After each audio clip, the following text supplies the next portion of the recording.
શિયાળામાં અને એમાંય ખાસ કરીને ઉત્તરાયણના સમયે તો આપણે અલગ અલગ ચીકીઓ તો બનાવતા જ હોય, પણ આજે આપણે મખાનાની ચીકી એટલે કે મખાના રેવડી બનાવશું.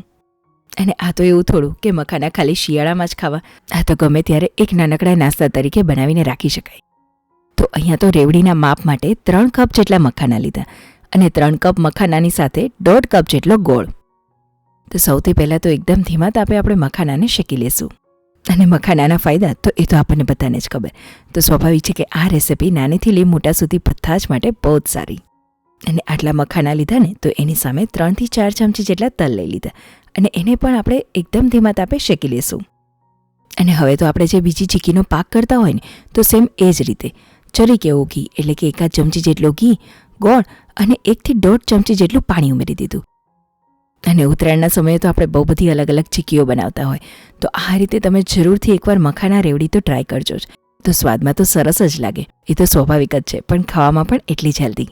અને પાક જ્યારે કરીએ ને ત્યારે ગેસની ફ્લેમ મીડિયમ ટુ સ્લો જ રાખવાની, બહુ હાઈ નહીં અને સાવ ધીમી નહીં. તો આ રીતે એકવાર ચેક કર્યું ને તો જુઓ રબરની જેમ ખેંચાય છે. તો હજી પાક નથી થયો, પણ હવે થોડો સમય થતાં પાકનો કલર એકદમ ચેન્જ થઈ ગયો. કલર જોતાં જ આપણને ખબર પડી જાય કે અહીંયા આપણો પાક તો તૈયાર છે, પણ એમ છતાં એકવાર ચેક કરી લઈએ તો આ રીતે એકદમ ઇઝીલી તૂટી જાય છે. તો એનો મિનિંગ એ કે આપણો અહીંયા આ પાક તૈયાર.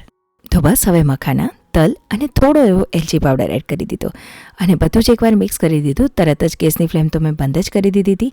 અને હવે એને એક થાળીમાં થોડા સ્પ્રેડ કરી દઈશું અને થોડા ઠરે ને પછી આ રીતે છૂટા પાડી દેવા. તો અહીંયા આપણી મખાના રેવડી તૈયાર છે.